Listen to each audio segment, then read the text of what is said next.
November 28-ന് റുവാൻഡയിലെ കിബേഹോയിലെ പരിശുദ്ധ അമ്മയുടെ പ്രത്യക്ഷീകരണത്തിന്റെ 43-ാം വാർഷികം ആഘോഷിച്ച് ഗിഗോൺഗ്രോ രൂപത 1980-കളിൽ അൽഫോൻസിയോ, നതാലി, മേരി ക്ലെയർ എന്നീ കുഞ്ഞുങ്ങൾക്ക് പരിശുദ്ധ അമ്മയുടെ പ്രത്യക്ഷീകരണം വഴിയായി സന്ദേശങ്ങൾ നൽകിയതിന്റെ വാർഷികമാണ് ഗിഗോൺഗ്രോ രൂപത ആഘോഷമായി കൊണ്ടാടിയത്. കർദിനാൾ ആന്റണി കബന്ധയുടെ മുഖ്യ കാർമ്മികത്വത്തിലുള്ള ദിവ്യബലിക്ക് മുൻപായി ജനങ്ങൾ ഭക്തിപൂർവ്വം പരിശുദ്ധ ദേവമാതാവിന്റെ വ്യാകുലങ്ങളുടെ ജപമാലയും അർപ്പിച്ചിരുന്നു. Kenya, Tanzania, Uganda, Malawi, Mozambique, RCD, Poland, US, Germany, Italy തുടങ്ങി നിരവധി രാജ്യങ്ങളിൽ നിന്നുള്ള വിശ്വാസികളാണ് തിരുക്കർമ്മങ്ങളിൽ പങ്കെടുക്കാനെത്തിയത്. 1981 നവംബർ 28-നാണ് കിബേഹോയിൽ അൽഫോൻസൈൻ, നതാലി, മേരി ക്ലെയർ എന്നീ കുഞ്ഞുങ്ങൾക്ക് പരിശുദ്ധ അമ്മ പ്രത്യക്ഷപ്പെടാനും സന്ദേശങ്ങൾ നൽകാനും ആരംഭിച്ചത്. തന്റെ പ്രത്യക്ഷീകരണങ്ങളിലുടനീളം കുട്ടികളെ മറിയത്തിന്റെ വ്യാകുലങ്ങളുടെ ജപമാല ചൊല്ലുവാനും ധ്യാനിക്കുവാനും അമ്മ പഠിപ്പിച്ചു. പാപികളുടെ മാനസാന്തരത്തിനായി ഈ ജപമാല ചൊല്ലണമെന്നും അമ്മ അവരോട് ആഹ്വാനം ചെയ്തിരുന്നു. തന്റെ പ്രത്യക്ഷീകരണം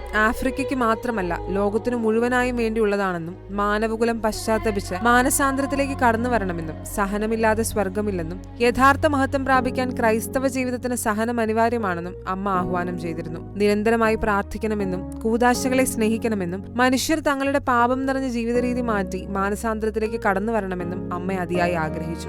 1982 ഓഗസ്റ്റ് 19-ന് നടന്ന പ്രത്യക്ഷീകരണത്തിൽ അനുദപിച്ചില്ലെങ്കിൽ റുവാണ്ടയിൽ നടക്കാൻ പോകുന്ന രക്തരൂക്ഷിതമായ കലാപത്തെക്കുറിച്ചും അമ്മ മുന്നറിയിപ്പ് നൽകി. 1994 അമ്മയുടെ പ്രവചനം പോലെ അനേകരുടെ മരണത്തിനിടയാക്കിയ വംശീയ കലാപത്തിന് റുവാണ്ട സാക്ഷ്യം വഹിച്ചു. ഇന്നും അനേകരാണ് കിബേഹോയിലെ പരിശുദ്ധ അമ്മയുടെ സന്നിധിയിൽ വന്ന് പ്രാർത്ഥനകളും യാചനകളും അർപ്പിച്ചുകൊണ്ടിരിക്കുന്നത്. 2001 കിബേഹോയിലെ പരിശുദ്ധ അമ്മയുടെ പ്രത്യക്ഷീകരണം വത്തിക്കാൻ ഔദ്യോഗികമായി അംഗീകരിച്ചു.